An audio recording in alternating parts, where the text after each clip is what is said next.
So, hello, you beautiful souls and intellectuals. Welcome back to the channel. You're watching and listening to Miss Amira Jyoti on Speak Up Hesitations, and you're right here with me on the channel Speak Up Hesitations. तो video start करने से पहले वो सारे topics जो हमारे channel के purpose से अलाइन होते हैं, if you guys want to suggest those, please do that in the comment section and I will try my best to deliver all of that. Let's get started.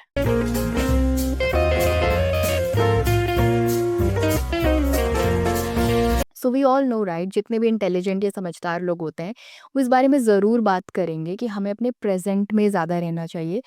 Past में या अपने futuristic चीज़ों को बहुत ज़्यादा hold करके नहीं रखना चाहिए. उससे क्या होगा कि अगर आप अपने पास्ट को ओवरकम करने की कोशिश कर रहे हो तो उसके एक्शन में डिले आएगा, और अगर आप अपने फ्यूचर को बेटर करने की कोशिश कर रहे हो तो भी उसके एक्शन में डिले आएगा, क्योंकि आप प्रेजेंट में हो ही नहीं. प्रेजेंट में आप एक्शन ले ही नहीं रहे हो. बेसिकली आप प्रेजेंट को समझने की कोशिश ही नहीं कर रहे हो. प्रेजेंट का एक ब्यूटिफुल कॉन्सेप्ट है, आप उस कॉन्सेप्ट को समझने की कोशिश कर ही नहीं रहे हो. हम डायरेक्टली उन चीज़ों पे बात करेंगे कि प्रेजेंट में रहने से क्या-क्या डिस्ट्रैक्शंस हटते हैं, क्योंकि सिर्फ उतनी सी ही चीज़ एक्सट्रीमली पावरफुल है. क्योंकि पास्ट की कोई भी चीज़ मैं या आप या कोई भी कंट्रोल नहीं कर सकते, राइट? पास्ट को ना हम एडिट कर सकते हैं, ना क्रॉप कर सकते हैं, ना ही ग्लैमरस कर सकते हैं, और ना ही इरेज कर सकते हैं. और अपने प्रेजेंट को फ्रूटफुल बनाए बिना हम अपने फ्यूचर को भी कंट्रोल नहीं कर सकते. बट आई बिलीव कि हम अपने फ्यूचर को क्रिएट ज़रूर कर सकते हैं अगर हमारे सारे ए टू जी एक्शंस उस इमेजिनेशन को फुलफिल करने में लग जाएं. So a big congratulation to you all अगर आप अपने प्रेजेंट को फ्रूटफुल बना रहे हो, क्योंकि बाद में एक्शन ना लेने का गिल्ट आपको नहीं होने वाला है. तो प्रेजेंट में रहने से हमारी सारी एनर्जी, चाहे वो मेंटल एनर्जी है, इमोशनल एनर्जी है, फिजिकल एनर्जी है, स्पिरिचुअल एनर्जी है, वो सारी एनर्जी वहाँ जाएगी कि आप अभी क्या कर सकते हो. फॉर एग्जाम्पल, आपका मूड स्पॉइल हो गया, ठीक है, लेकिन एंड रिजल्ट हमें क्या चाहिए कि हमारा मूड बेटर हो जाए. बेटर हो जाए मतलब हमारा मूड नॉर्मल हो जाए, राइट? लेकिन अगर आप कॉन्स्टेंटली उस चीज़ के बारे में सोचते रहोगे जिसकी वजह से आपका मूड स्पॉइल हुआ है, तो क्या आपका मूड बेटर होगा? हमारा मूड और भी ज़्यादा खराब होता चला जाएगा. क्यों? क्योंकि उधर आपका टेंशन ज़्यादा जा रहा है. तो जिस चीज़ को आप जितना टेंशन दोगे वो चीज़ पावर में आएगी और फिर वो आपको ओवर पावर करेगी. तो इससे हमारा प्रेजेंट और भी ज़्यादा खराब होता चला जाएगा, हमारा प्रेजेंट स्पॉइल्ड. ओके. तो अपने मूड को बेटर करने के लिए जो एक्शन हम अभी तुरंत ले सकते थे, उधर तो हमारी एनर्जी ज़ीरो, निल.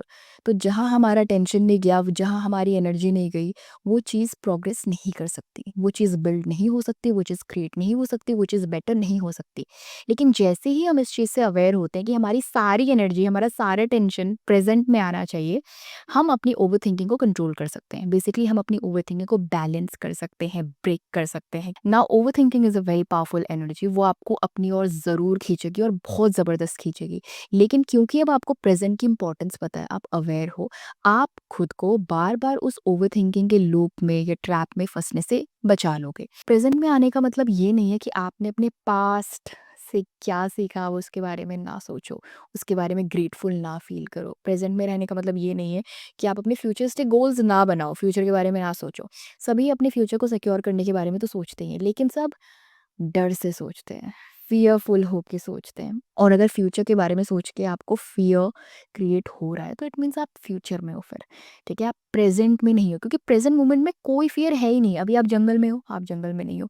क्या आप फायर सर्कल के अंदर हो? आप नहीं हो. कोई जानवर आके आपको खाने नहीं वाला है. और आई थिंक इस प्रेज़ेंट मोमेंट के लिए तो सबके पास सफिशिएंट इनफ मनी होगा, राइट? अभी के लिए, अभी अगर आपको कुछ चाहिए तो you have the money. I think सभी के पास होगा, राइट? एक छोटी सी एक्सरसाइज करते हैं. कॉन्शियसली इस वीडियो को पॉज करो और कॉन्शियसली सारे पास्ट के थॉट और सारे फ्यूचर के थॉट एक बार जानबूझ के निकाल दो, और सिर्फ प्रेजेंट मोमेंट पे आ जाओ, जस्ट नाउ पे आ जाओ, और इस एनर्जी को फील करो. कोई टेंशन नहीं है, कोई दूसरा थॉट नहीं है, कोई ओवरथिंकिंग नहीं है, कुछ एंजाइटी नहीं है, nothing. So present moment is the best moment. Present moment is the most peaceful. अगर आप प्रेजेंट के कॉन्सेप्ट को सच में समझते हो, तो आप अपने बैलेंस्ड स्टेट ऑफ माइंड में कभी भी आ सकते हो. क्योंकि जितनी भी नेगेटिव फोर्सेस है वो तो हमें अट्रैक्ट डेफिनेटली करने वाली है, लेकिन क्या आप वापस आ सकते हो? That's a knowledge, that's an education. और ऐसी एक्सरसाइजेज हम इसीलिए करते हैं ताकि हम अपने पीस को मेंटेन रख सकें, बैलेंस्ड स्टेट ऑफ माइंड को मेंटेन रख सकें, ताकि जो भी एंजाइटी या ओवर थिंकिंग हो रही है हम उसे ब्रेक कर सकें, उससे डिटैच हो सकें। तो ऐसी क्या क्या चीज़ें हैं जिनसे पता चलता है कि आप अपने प्रेजेंट मोमेंट में नहीं हो? अगर आप रेस्टलेस फील कर रहे हो तो आप प्रेजेंट मोमेंट में नहीं हो। अगर आप डिस्ट्रैक्टेड फील कर रहे हो तो आप अपने प्रेजेंट मोमेंट में नहीं हो। अगर आप एंशियस फील कर रहे हो तो आप अपने प्रेजेंट मोमेंट में नहीं। बेसिकली अगर आप रेस्टलेस, एंशियस, डिस्ट्रैक्टेड फील कर रहे हो तो या तो आप कुछ पुराना सोच रहे हो, पास्ट का सोच रहे हो, या फिर आप आगे का सोच रहे हो। अगर आप अपने प्रेजेंट मोमेंट में नहीं हो तो आपने लाफ्टर को मिस किया। कैसे किया? सोचो आप अपने फ्रेंड सर्कल में बैठे हो जहाँ पे मस्त चिल माहौल है, जोक्स वोक्स क्रैक हो रहे हैं, लेकिन क्योंकि आप उस मोमेंट में प्रेजेंट थे ही नहीं, आपने लाफ्टर को मिस किया। वो लाफ्टर जो आपका मूड बेटर कर सकता था, और बेटर मूड के साथ शायद आप कुछ बेटर सोच पाते। अगर आप अपने प्रेजेंट मोमेंट में नहीं हो तो आपने पीस को मिस किया। कैसे किया? सोचो आप किसी बहुत ब्यूटीफुल लोकेशन में गए हो, ठीक है? बहुत पीसफुल है, कोई लोग नहीं है, कोई भीड़-भड़ाका नहीं है, पॉल्यूशन, पॉपुलेशन, नथिंग। लेकिन उस इतनी पीसफुल जगह पे बैठ के आप ओवरथिंक कर रहे हो पास्ट के बारे में और फ्यूचर के बारे में, तो आपने उस पीस को मिस किया, क्योंकि ओवरथिंकिंग एक नेगेटिव इमोशन है। अगर आप प्रेजेंट मोमेंट पे नहीं हो तो आपने लव को भी मिस किया। कैसे? सोचो you are sitting with your partner and your partner wants to something good and nice to you, something relaxing, and you said I am in a very bad mood, I will talk to you later. तो आपने उस moment के love को miss किया। और अगर आप थोड़ा-सा इंटेंस थिंकिंग करके सोचोगे तो इतने सारे सैक्रिफाइसेस की कोई ज़रूरत नहीं है। प्रेज़ेंट एम्ब्रेस करने का सबसे ब्यूटीफुल तरीका है कि आप अभी जो काम कर रहे हो, आप सिर्फ़ वही काम करो। For example right now I am shooting, ठीक है? I am recording, I am filming my self, तो अभी मैं सिर्फ़ ये काम कर रही हूँ। मैं ये नहीं सोच रही हूँ कि अच्छा कोई आंटी जी आ गई तो बेल बजेगा और फिर कहीं मुझे तो नहीं जाना पड़ेगा। देखिए, अगर आप एक स्टूडेंट हो, अगर आप पढ़ रहे हो, तो आप ये मत सोचो कि फ़ोन में मैंने मैसेज ड्रॉप किया था किसी को, उसका रिप्लाई करना है, ये रिप्लाई आया या नहीं, ठीक है? ये बहुत बड़ा डिस्ट्रैक्शन है। अगर आप टीवी देख रहे हो, तो प्लीज़ आप किसी का फ़ोन मत अटेंड करो, फिर आप टीवी क्यों चला रखी है आपने? मतलब फिर टीवी का पर्पज़ क्या है? वो मतलब ऐसे क it's just a background noise, right? तो आप जो काम कर रहे हो या तो आप फ़ोन अटेंड कर लो, थोड़ा साइड में जाके, या सिर्फ़ आप टीवी पे फ़ोकस करो। अगर आप कुकिंग कर रहे हो तो सिर्फ आप कुकिंग करो, वरना चीनी की जगह नमक और नमक की जगह चीनी, और याद करो उस मोमेंट को जब ऐसा हुआ था। उसका रीज़न क्या है? या तो आप किसी के साथ वीडियो कॉल पे थे, या तो आप किसी के साथ कॉल पे बात कर रहे थे, या फिर किसी चीज़ के बारे में सोच रहे थे, अरे शिट! ये तो गलती हो गई। तो मेरे साथ एक बार ऐसा हुआ था, because I was on a video call with my best friend. तो मैंने चाय में नमक डालते-डालते मैं बच गई थी। दूसरा, बाथरूम।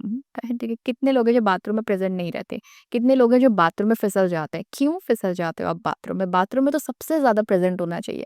याद करो उस मोमेंट को जब आप बाथरूम में फिसल गए थे, या तो आप जल्दबाज़ी में थे, ठीक है? या तो बहुत कुछ लोग बाथरूम में जाके एकदम ओवर कॉन्फिडेंट हो जाते हैं ना, फट, फट, फट, फट सारे काम करने हैं। तो आप इस रीज़न की वजह से फिसले थे, क्योंकि अगर आप प्रेज़ेंट होते बाथरूम में तो आपको याद होता कि यहाँ पानी है तो मुझे सँभल के चलना है, तो आप कॉन्शियस होते और आप नहीं फिसलते, राइट? तो प्रेज़ेंट में रहना is a very beautiful thing. Present को एम्ब्रेस करना इज़ लाइक आप अपनी सारी टेंशन से डिटैच हो सकते हो। So it's just a technique और एजुकेशन और अ स्किल जो आप अप्लाई करते हो। फॉर एग्ज़ाम्पल आपको बहुत ज़्यादा ओवरथिंकिंग हो रही है। अब आप कुछ तो करोगे उस एक्ट से बाहर निकलने के लिए, उस मोमेंट से बाहर निकलने के लिए। What you will do? That's how you go for meditation. कि आप चलो कुछ मेडिटेशन, मतलब एनी फॉर्म, मेडिटेशन का मतलब है कोई ऐसा डिस्ट्रैक्शन जो आपको उस चीज़ से दूर कर रहा है, ठीक है? तो आप मेडिटेट कर लो, कोई सॉन्ग, किसी के लिए सॉन्ग मेडिटेशन है, किसी के लिए वॉकिंग मेडिटेशन है, किसी के लिए अपना कुछ फेवरेट खाना खा लो, तो आपका ध्यान भटकता है बेसिकली। फॉर एग्जांपल आपको एंजाइटी हो रही है, तो अगर आप कुछ ऐसा ना करो जिस जिस पे आपका पूरा टेंशन या ध्यान चला जाए, तो आपका ध्यान फिर एंजाइटी में ज़्यादा जाएगी, तो आप डिस्ट्रैक्टेड नहीं हो पाओगे। तो that's called a positive distraction. तो ये कुछ बेसिक चीज़ें हैं जो हमें प्रेजेंट को समझने में हेल्प करती हैं, प्रेजेंट को और ब्यूटीफुली एम्ब्रेस करने में हेल्प करती हैं। If you really like this channel, please like, share, subscribe. Thanks for watching. Spread love, spread good, right choice of words, right choice of actions. Thanks for watching. This is Amira Jyoti. Bye for now.